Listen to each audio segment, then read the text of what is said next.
우리 앞뒤 좌우로 인사들 나누시겠습니다. 복을 빌어주시기 바랍니다. 예수님 안에서 건강하십시오.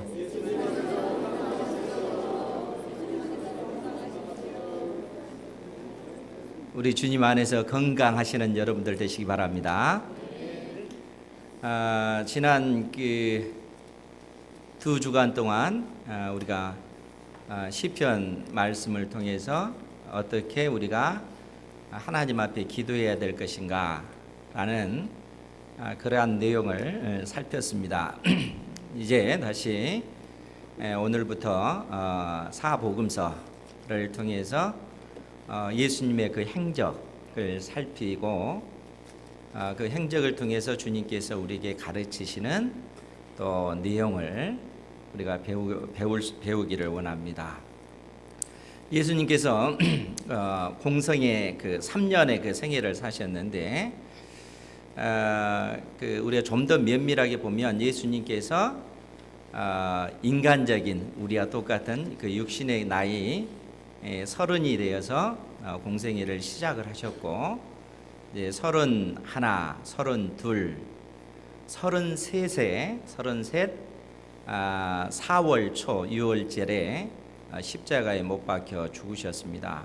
그러니까 이제 3년 하고 이제 예수님께서 부활 승천까지 하면은 약 3년 5개월 내지 6개월 정도 이 지상에 계시면서 천국 복음을 증거하신 것이죠.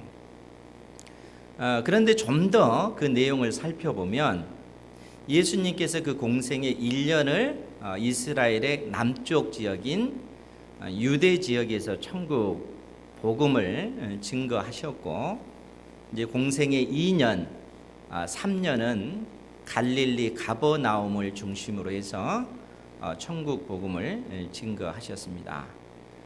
그러니까 이제 이스라엘의 어떤 그 지역을 보면 가장 북쪽이 갈릴리, 그 다음에 중앙은 사마리아, 제일 남쪽은 유대 지역인데 예수님께서 공생의 1년을 남쪽 유대 지역에서 사역을 하시고 공생의 2년, 3년은 북쪽에 있는 갈릴리, 가버나움을 중심으로 해서 천국 복음을 증거하셨다 하는 것입니다.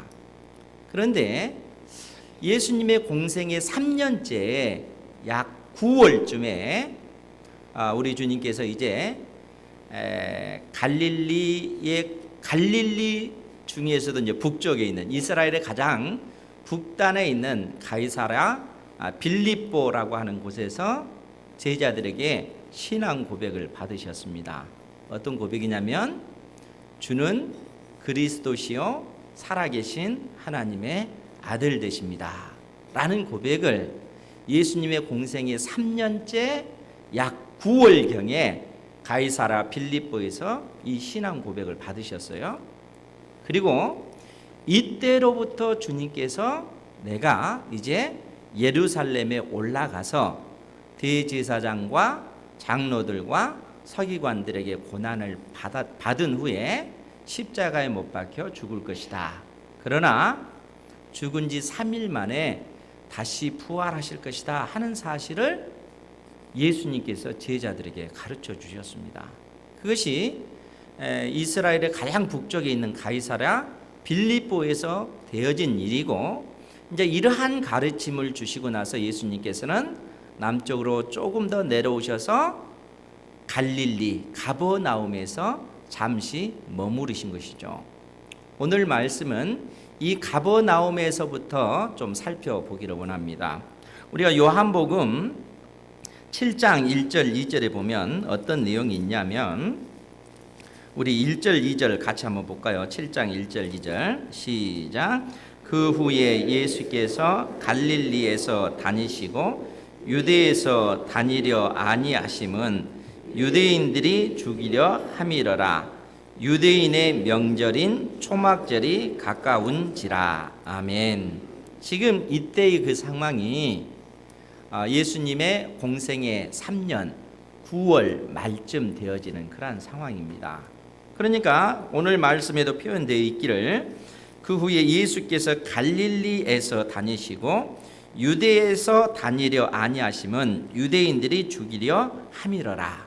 즉 예수님께서 공생의 2년 3년을 갈릴리를 중심으로 해서 천국 복음을 증거하셨는데 유대로 내려가지 않는 그 이유는 유대 지역으로 내려갔을 때 바리새인들과 서기관들, 대제사장들이 예수님을 죽이려 하기 때문에 주님께서 내려가지 않은 것이다. 이렇게 지금 표현을 하고 있는 것입니다.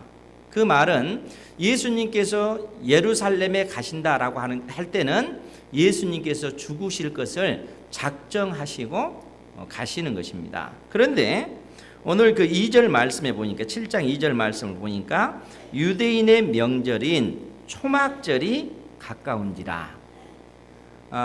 이 초막절 절기는 우리가 이제 양력으로 따지면 10월 그 중순견에 있습니다. 그러니까 예수님 당대에 이때 당시 공생이 3년 때 그 날짜로 계산해 보면 10월 양력으로 따지면 10월 12일이 이 초막절 절기입니다. 그때로부터 이제 초막절 절기는 8일 동안 이 일이 행해지거든요. 그러니까 예수님께서 초막절 절기를 앞두고 있다라고 지금 성경이 말해주고 있다는 거예요. 더더구나 똑같은 병영 구절인 누가복음 9장 51절에 보면 예수님께서 결심하시는 그 내용이 나오는데 제가 읽어드릴게요. 누가복음 9장 51절에 보면 예수께서 승천하실 기약이 차감해 예루살렘을 향하여 올라가기로 굳게 결심하시고, 누가복음 9장 51절에는 이렇게 표현이 되어 있습니다. 그 말은 예수께서 승천하실 기약이 찼다라는 얘기는 무슨 얘기겠어요? 예수님께서 승천한다라고 하는 것은 십자가에 못 박혀 죽으셔야 되고 또 이 죽음을 이기고 3일 만에 부활하셨을 때 승천하는 그 일이 이루어지는 것 아니겠어요? 그런데 이 때가 되어져서 이제 우리 주님께서 예루살렘을 향하여 올라가기로 작정하셨다는 거예요. 그 말은 예루살렘에 가셔서 십자가에 못 박혀 죽으실 것을 결심하셨다라는 얘기입니다. 그리고 우리 주님께서 이 가버나움을 떠나서 남쪽으로 사마리아를 통과하시고 유대인 명절인 초막절 이 절기 중간에 예루살렘에 도착하신 것입니다. 그 내용이 요한복음 7장 14절에 있는데 우리 14절 말씀을 제가 읽어드릴게요. 요한복음 7장 14절에 보면 이미 명절의 중간이 되어 예수께서 성전에 올라가사 가르치시니, 여기서 이제 이 명절은 초막절 그 절기를 의미하겠죠. 그런데 이제 이 초막절 절기 중간에 예수께서 성전에 올라가사 가르치셨다 이렇게 표현을 하고 있어요. 그러니까 지금 그 달로 따지면 예수님께서 10월 중순에 지금 예루살렘에 올라가셔서 초막절 절기를 지키시는데 이 10월 달부터 11월, 12월에는 또 어떤 명절이 있냐면 수전절이라고 하는 절기가 있는데 성전을 청결케 하는 그 절기를 지키는 거예요. 이때도 12월 21일부터 8일 동안 이 일이 행해져요. 그러니까 예수님께서 10월달, 11월달, 12월 이 3개월을 예루살렘과 또 예루살렘 근방에서 하나님 나라의 그 말씀을 이스라엘 백성들에게 가르쳤다는 거예요. 이 3개월 동안. 그리고 나서 그 다음에 1월, 2월, 3월 이 3개월은 예수님께서 요단강 동편에 있는 베레아 지역에 가서 천국 복음을 증거하신 이후에 다시 여리고를 통해서 예루살렘에 오시고 예루살렘에서 십자가에 못 박혀 죽게 되는 것입니다. 그것이 이제 그 4월 초에 그 6월절에 벌어지는 것이니까 지금 예수님께서 예루살렘에 올라오는 이 초막절 절기부터는 예수님께서 이제 십자가에 못 박혀 죽기까지 이제 6개월밖에 남지 않는 이러한 상황 가운데 있다는 겁니다. 그런데 이제 여러분들이 기억하셔야 될 것이 있습니다. 그것이 뭐냐면 지금 예수님께서 예루살렘에 오셔서 십자가에 못 박혀 죽기까지 그야말로 6개월밖에 남지 않는 그 짧은 기간이잖아요. 이 기간 동안 주님께서 하나님의 백성 이스라엘에게 무엇을 가르치셨겠는가 하는 것입니다. 더더구나 초막절 절기에 주님께서 오셔서 하나님의 백성 이스라엘에게 무엇을 가르치셨는가? 사실 이것이 중요하잖아요.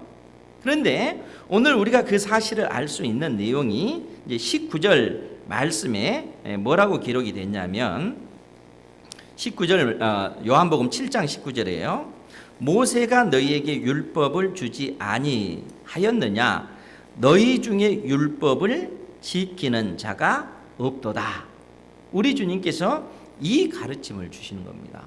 그러니까 율법에 관해서 가르치시고 율법의 참된 의미가 무엇인가 라는 내용을 주께서 가르치시는 것입니다. 22절 말씀에도 보면요, 우리 22절 말씀 요한복음 7장 22절 말씀 같이 한번 볼게요. 시작. 모세가 너희에게 할례를 행했으니 그러나 할례는 모세에게서 난 것이 아니요 조상들에게서 난 것이라. 그러므로 너희가 안식일에도 사람에게 할례를 행하느니라. 아멘. 지금 이 말씀은 예수님께서 율법의 참된 의미가 무엇인가 하는 것에 대해서 하나님의 택한 백성들에게 가르치고 있는 것입니다. 여러분, 우리가 율법이라고 생각했을 때 하나님께서 우리에게 율법을 주신 그 목적, 우리를 얽매기 위해서 율법을 주신 겁니까? 아니면 우리에게 생명을 주시기 위해서 율법을 주신 것입니까? 진짜로요? 하나님께서 우리에게 율법을 주신 것이 생명을 주시기 위해서일까요? 그런데 성경은 우리에게, 아니 우리 주님께서 우리에게 율법을 주신 목적은 우리에게 생명을 주시기 위해서다, 이렇게 가르치고 계시는 것입니다. 그러니까 22절에 있는 말씀, 모세가 너희에게 할례를 행했으니 그러므로 너희가 안식일에도 사람에게 할례를 행하느니라, 이렇게 얘기를 해요.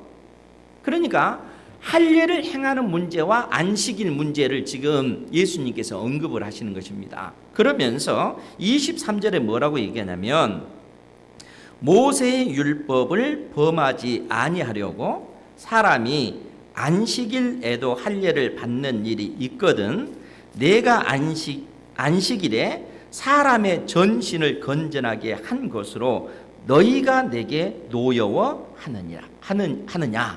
지금 예수님께서 바리새인들과 서기관들을 책망하시면서 이 말씀을 하시는 것입니다. 즉 이 말이 무슨 얘기냐면 하나님께서 주신 이 할례법은 난지 8일 만에 반드시 할례를 행해야 된다는 거예요.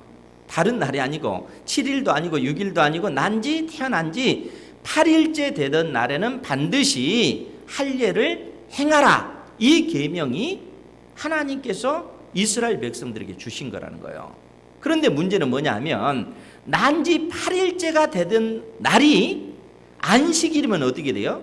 안식일은 일하지 마라. 랍비들은 그렇게 가르치잖아요. 그렇기 때문에 안식일 날 할례를 행하게 되면 이것이 일하는 것이 되는데 안식일 날 할례를 행했다는 거예요. 왜요?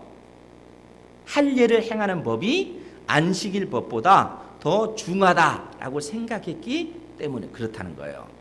그런데 예수님께서는 이 말씀을 들어서 뭐라고 얘기를 하시냐면 안식일 날 할례를 행하는 그것, 신체의 한 부분을 한 부분을 제거해서 행하는 이 할례 의식이 그처럼 너희들에게 중요한 것인데 심지어 이 안식일 날 죽어가는 사람을 전체로 그 생명을 살리는 이 일을 하는 것이 얼마나 더 귀한 일이냐, 이 말씀을 하는 거예요. 안식일날 사람의 생명을 살리는 이 일은 할례를 행하는 일보다 더 중요한 일이라는 거예요. 주께서 이러한 말씀을 통해서 무엇을 가르쳐 주시냐면, 하나님께서 우리에게 율법을 주신 것은 우리를 죽이기 위해서가 아니라 우리를 살리시기 위해서 율법을 주신 것이다. 주께서 이러한 가르침을 주시는 것입니다. 뿐만 아니라 명절 끝날에도 37절, 요한복음 7장 37절에도 보면 우리가 잘 아는 그 구절이 나오는데, 명절 끝날 곧 큰 날에 예수께서 서서 외쳐 이르시되 누구든지 목마르거든 내게로 와서 마시라. 나를 믿는 자는 성경의 이름과 같이 그 배에서 생수의 강이 흘러나오리라. 그리고 이는 그를 믿는 자들이 받을 성령을 가리켜 말씀하신 것이라.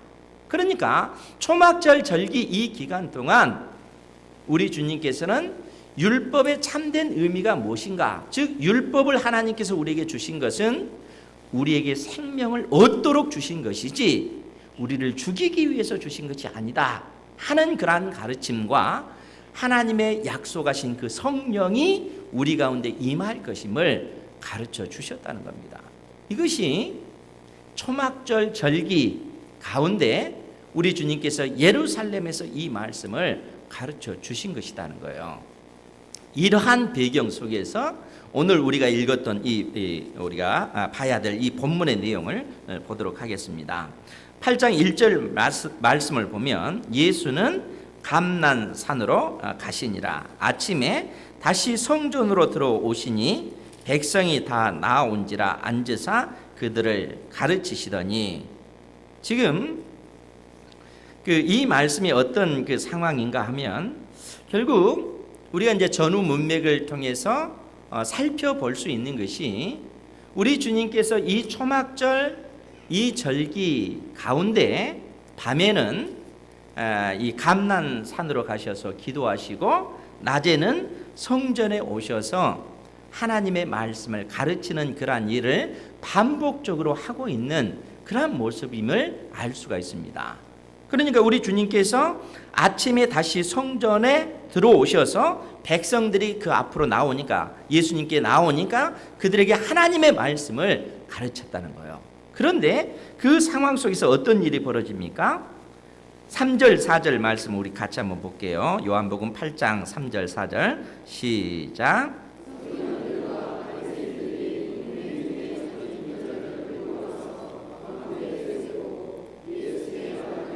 선생이여, 이 여자가 간음하다가 현장에서 붙잡혔나이다. 아멘.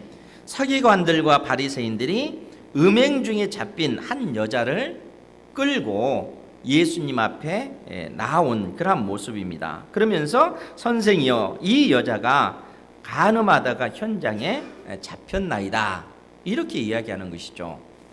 그러면서 그들이 예수님에게 어떠한 질문을 던지자 하면, 모세는 율법에 이러한 여자를 돌로 치라 명하였거니와 선생은 어떻게 말하겠나이까? 이렇게 질문을 던지는 것입니다. 율법에는 분명하게 이러한 여자는 돌로 치라 명하였는데 선생님은 어떻게 하시겠습니까? 이렇게 질문을 하는 거죠. 그런데 그들이 이처럼 질문한 그 의도가 그야말로 불순한 의도다 하는 것을 6절 말씀이 설명해 주고 있죠. 그들이 이렇게 말함은 고발할 조건을 얻고자 하여 예수를 시험함이로라.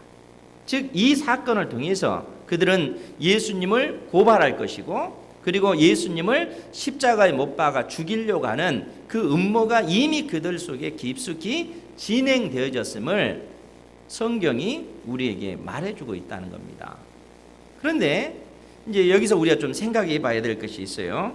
그것이 뭐냐면, 현장에서 간음하다 잡힌 이 여자는 율법의 의가한 대로 이러한 여자는 돌로 치라 이렇게 명했는가 하는 겁니다. 더더구나 우리 또 그 여성도들 입장에서는 좀 기분 나쁠 수가 있어요. 왜냐하면 왜 여자만 돌로 치라 하냐, 남자는 아니냐 이런 의문이 들 수도 있잖아요. 그런데 남자나 여자나 다 죽이라 이렇게 말하고 있습니다. 우리가 그 레위기 20장 10절 말씀에 보면 제가 읽어드릴게요. 레위기 20장 10절 말씀에 보면 누구든지 남의 아내와 간음하는 자 곧 그의 이웃의 아내와 간음하는 자는 그 간부와 음부를 반드시 죽일지니라. 그러니까 간음하는 남자든 여자든 다 죽이라 이렇게 성경이 모세의 그 율법이 우리에게 말하고 있다는 겁니다. 뿐만 아니라 그 신명기 22장 22절에도 그 내용이 있는데 제가 또 읽어드릴게요. 어떤 남자가 유부녀와 동침한 것이 드러나거든 그 동침한 남자와 그 여자를 둘 다 죽여 이스라엘 중에 악을 제할지니라.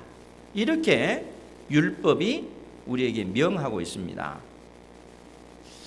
혹시 이제 우리나라는 이 간음죄가 이 법적으로 죄가 아니다 이렇게 우리나라 법이 그렇게 만들어져 버렸잖아요.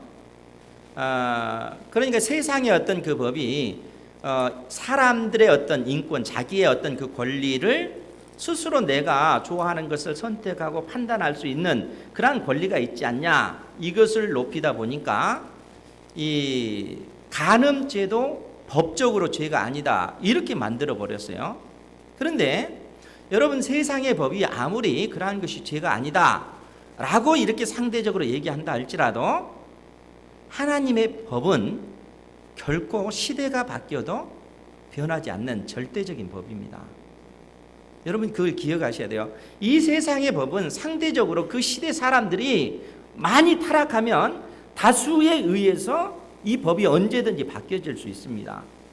그러나 성경이 우리에게 주시는 이 하나님의 말씀은 시대가 가고 환경이 바뀌어도 바뀌어지지 않는 법이라는 거예요. 그러니까 이 레위기 20장 10절 말씀이나 신명기 22장 22절에 있는 이 하나님의 법은 불변의 법입니다. 만일 남자든 여자든 간음하는 자가 있으면 그 사람을 죽이라. 이것이 하나님의 법입니다. 그럼 왜 그런가 하면 신명기 22장 22절 하반절에 뭐라고 표현되어 있냐면 동침한 남자와 그 여자를 둘 다 죽여 이스라엘 중에 악을 제할지니라 라고 얘기합니다.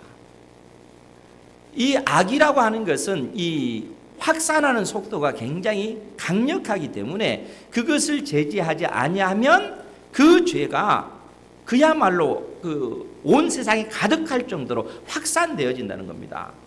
그러니까 하나님께서는 하나님의 그 백성들, 하나님께서 친히 경영하시고 다스리실 그 나라는 거룩하니까 이 거룩한 나라로서 존재하기 위해서는 또 우리가 하나님 앞에 거룩한 백성으로 부르심을 받았기 때문에 하나님께서 거룩한 것처럼 우리 역시 거룩해야 된다는 겁니다. 하나님의 율법을 지켜 행함으로써 우리가 살리라. 이것이 하나님의 법이라는 것입니다. 성경이 우리에게 그러한 가르침을 주고 있다는 것이죠.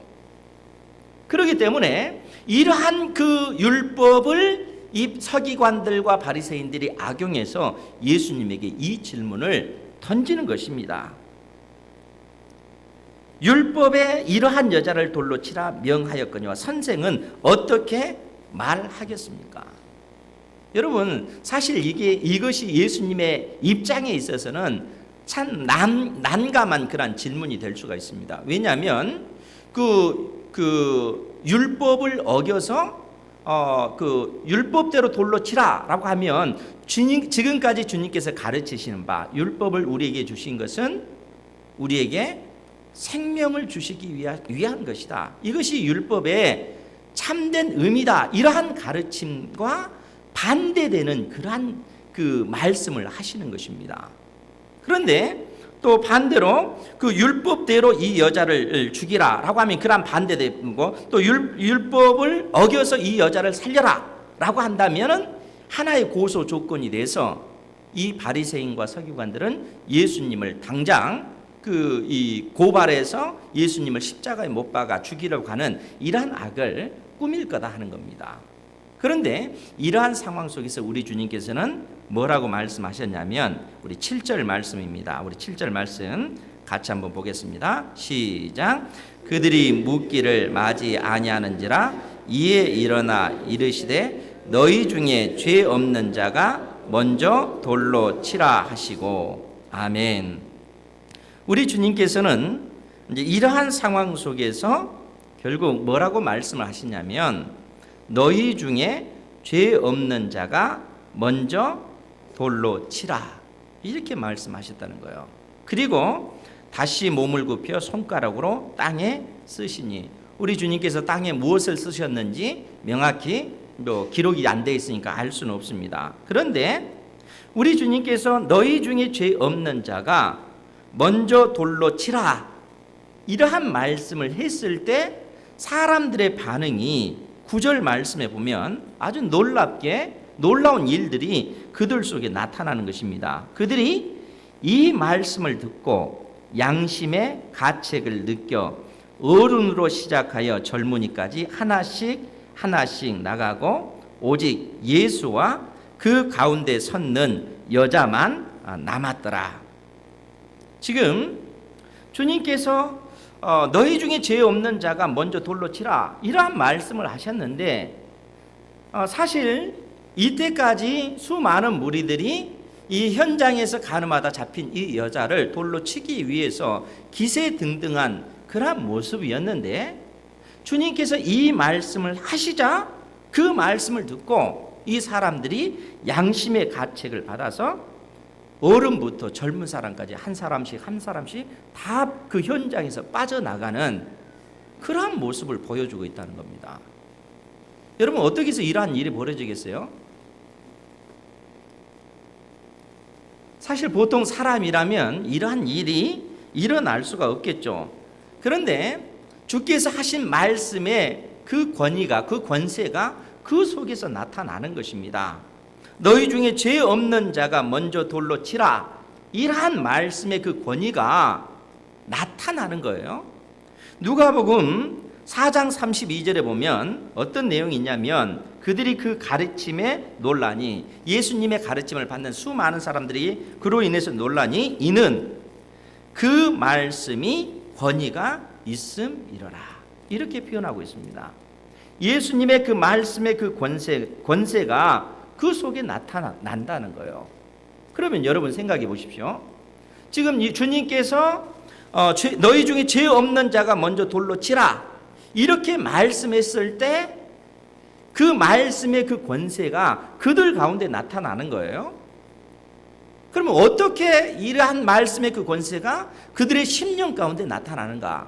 여러분 서기관들과 바리새인들은 그들이 가지고 있는 어떤 그 율법은 굉장히 그 피상적입니다. 그 율법의 그 본질을 가지고 있지 못해요. 살인하지 말라라고 하는 이 계명을 그들이 가졌을 때는 그들은 생각하기를 사람을 죽이는 것이 살인이다. 그 서기관들은 그렇게 해석을 합니다. 그런데 우리 주님께서는 무엇이 살인인가? 라고 말씀하시면서 누구든지 너희들 마음속에서 미워하는 마음을 갖게 되는 그 순간 너는 그 사람을 살인하는 것이 된다. 이것이 하나님께서 내신 율법의 본의미다.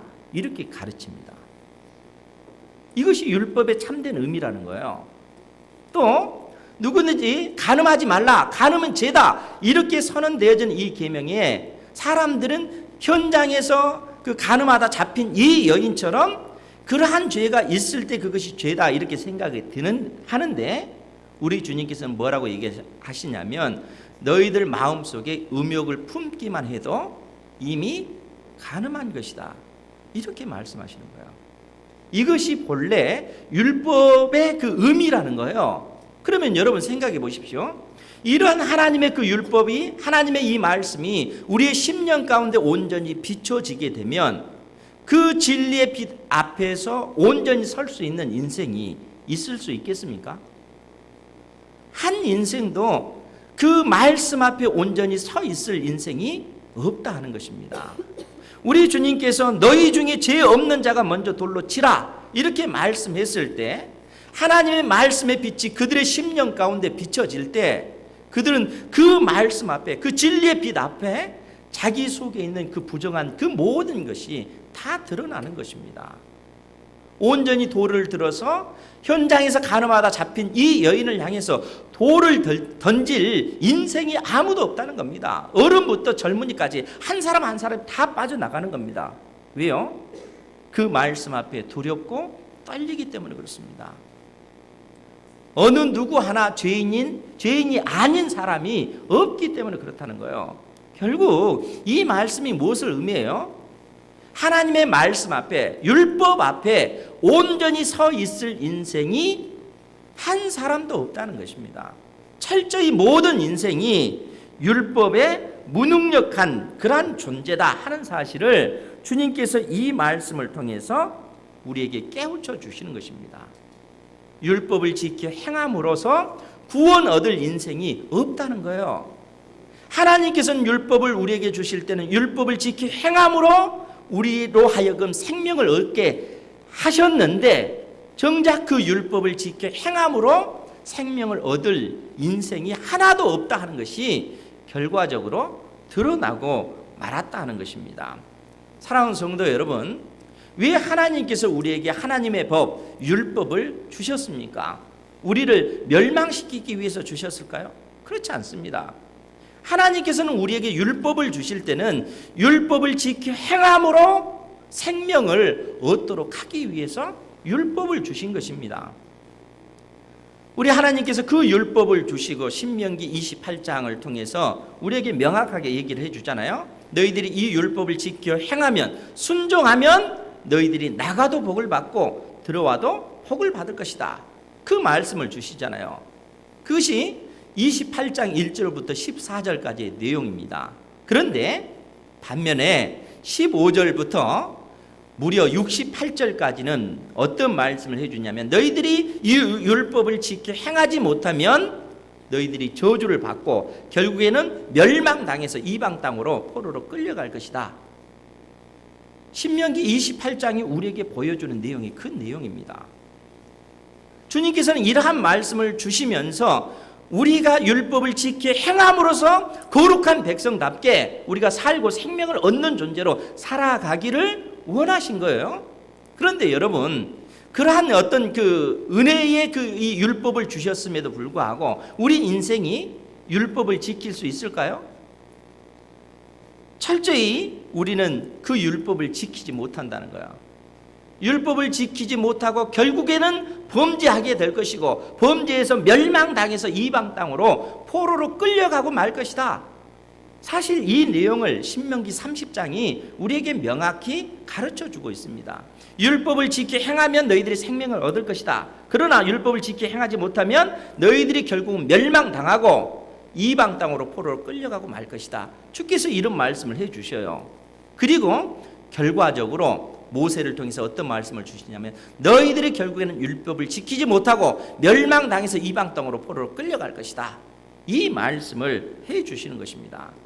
그런데 하나님께서 어떤 말씀을 해주셔요? 너희들이 이방 땅에 끌려갔을 때 그 끌려간 그 땅에서 너희들의 삶을 되돌아보고 왜 우리가 이처럼 멸망당했는가 그것을 생각해 보라 라고 얘기합니다. 무슨 얘기입니까? 왜 우리가 하나님의 율법을 지키지 못했는가? 그것은 우리 인생이 하나님의 율법을 지킬 만한 능력이 우리 속에 없다 하는 사실을, 그만큼 우리 인생이 부패한 존재다 하는 사실을 깨달아 알라 하는 겁니다. 너희들이 이방 땅에서 포로로 끌려가서 그 사실을 깨닫고 하나님의 은혜가 아니면 내가 살 길이 없습니다. 통곡 가면서 하나님의 은혜를 구하면, 하나님 우리를 불쌍히 여겨주십시오, 하나님의 긍휼을 구하면 하나님께서 너희들의 그 기도를 들으시고 너희들을 다시 고국 땅으로 돌려 보내시겠다. 주께서 이 약속을 해주시는 거예요. 은혜를 구하면 하나님께서 그러한 은혜를 너희들에게 베푸시겠다는 거예요. 그렇기 때문에 신명기 30장 6절 말씀 굉장히 중요한 구절입니다. 제가 읽어드릴게요. 거기에 보면 내 하나님 여호와께서 내 마음과 자손의 마음에 할례를 베푸사 너로 마음을 다하여 내 하나님을 사랑하게 하사 너로 생명을 얻게 하실 것이며, 지금 신명기 30장 6절에 있는 그 말씀입니다. 내 하나님 여호와께서 내 마음과 자손의 마음에 할례를 베푸신다는 거예요. 우리 마음에 왜 할례를 베푸시겠어요? 우리의 마음에 할례를 베푸심으로 부패한 굳은 마음으로 하나님을 사랑할 수 없고 하나님의 율법을 지키지 못하는 내 마음에 하나님께서 친히 할례를 행하심으로 부드러운 마음을 갖게 하셔서 율법을 행할 수 있는 존재, 하나님을 사랑할 수 있는 존재로 하나님께서 만드시겠다라는 약속을 우리에게 주시는 것입니다. 주께서 우리에게 그 말씀을 하시는 거예요. 그러니까 결국 주님께서는 너희 중에 죄 없는 자가 먼저 돌로 치라 라고 말씀하셨을 때 이 말씀을 듣는 그 모든 인생들이 결국 양심의 가책을 받아서 떠나는 그 이유가 뭐냐면, 내가 하나님 앞에 철저히 무능력한 존재구나, 내가 율법을 지킬 수 없는 그러한 존재구나, 내가 행하여 구원을 얻을 수 없는 존재구나, 이러한 사실을 그들이 깨달아 알아야 된다는 것입니다. 이 사실을 주님께서 그 사실을 말씀해 주고 있는 겁니다. 그러는 가운데 우리 주님께서 뭐라고 얘기하시냐면 10절 말씀에 이제 그 젊은이부터 하나씩 나가고 오직 예수와 그 가운데 섰는 이제 여자만 남았더라 이렇게 표현하고 나서 우리 10절 말씀 같이 한번 보겠습니다. 시작. 예수께서 일어나사 여자 외에 아무도 없는 것을 보시고 이르시되 여자여 너를 고발하던 그들이 어디 있느냐, 너를 정죄한 자가 없느냐. 주께서 이렇게 이 여인에게 물으시는 것입니다. 모든 사람들이 다 떠나고 없는 그 현장에서 여자여 너를 고발하던 그들이 어디 있느냐, 너를 정죄한 자가 없느냐. 그때 이 여인이 주여 없나이다. 예수께서 이르시되 나도 너를 정죄하지 아니하노니 가서 다시는 죄를 범하지 말라 하시니라. 주님께서 이 말씀을 하시는 것입니다. 나도 너를 정죄하지 아니하노니 다시는 죄를 범하지 말라. 사랑하는 성도 여러분, 이 말씀을 하신 분이 누구십니까? 우리 주님이십니다.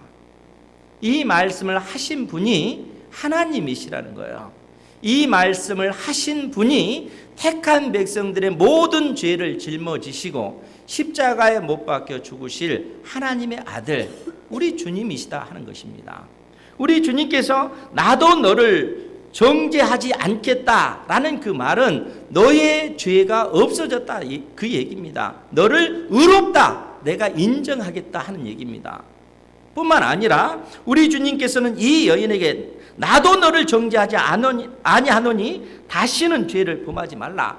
다시 죄를 범하지 말라. 이 말이 단순히 어떤 그냥 서비스 차원에서 하는 말처럼 이렇게 하신 것이 아니라는 거예요.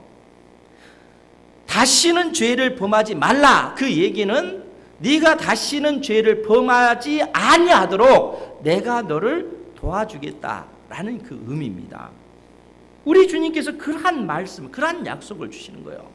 여러분, 우리가 생명의 주님을 십자가에 못 박히신 예수 그리스도를 우리가 믿을 때 우리 주님께서는 믿는 우리에게 의롭다 인정해 주십니다.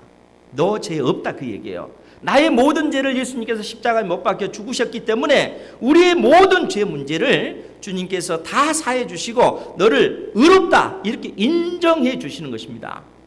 그런데 거기에서 그치지 아니하고 그러한 우리의 심령 가운데 구원의 보증으로 하나님의 성령을 부어주시는 것입니다.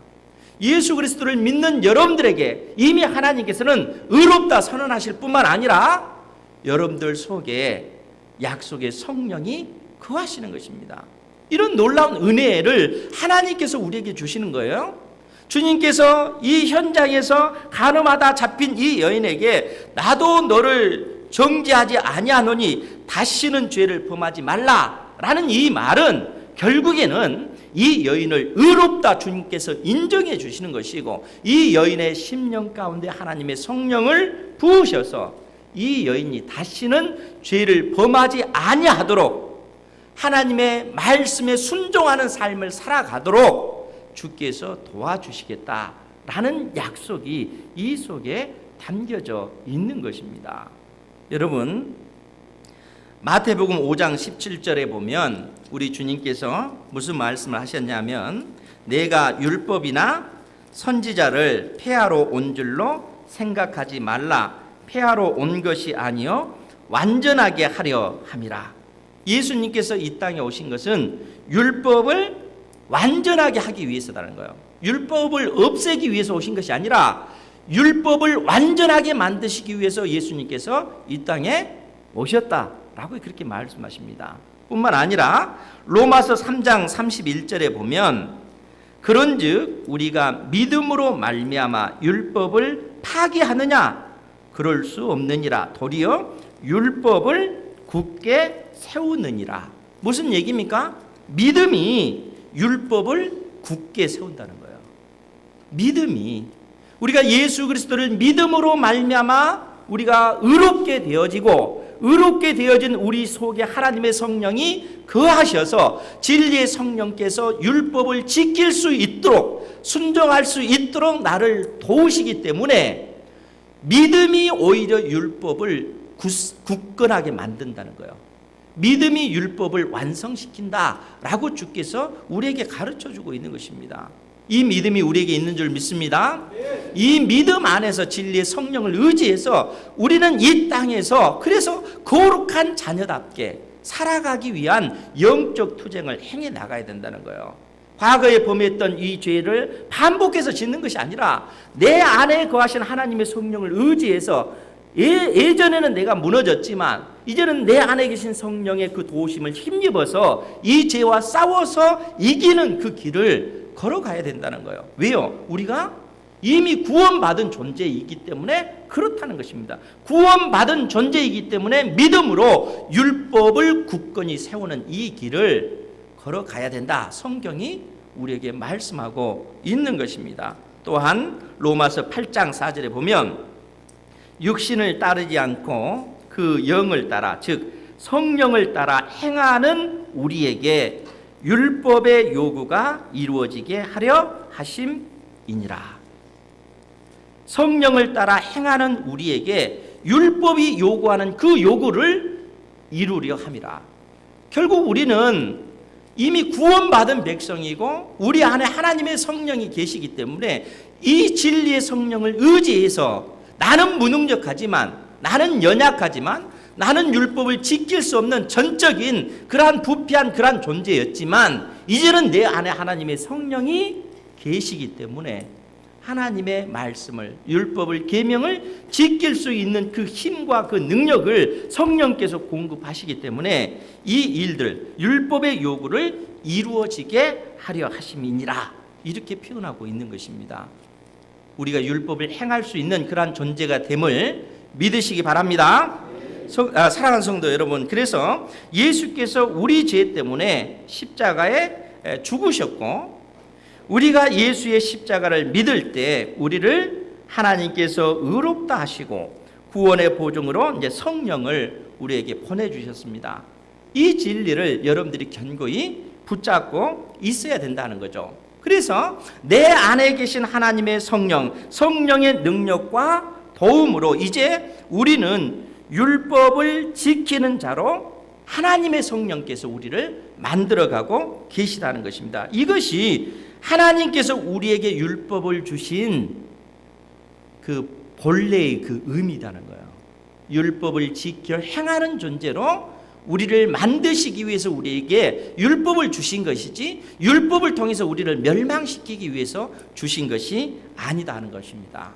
그렇기 때문에 우리가 이 땅에 살아가는 날 동안 우리 안에 거하신 하나님의 성령을 의지해서 성령 충만한 삶을 살아가야 될 것이고, 진리의 성령을 의지해서 이 세상의 정신, 이 시대 정신을 거슬러서 하나님의 말씀을 지켜 행하는, 순종하는 그러한 삶을 살아야 될 줄 믿습니다. 이러한 삶이 되시기를 주님의 이름으로 축원드립니다.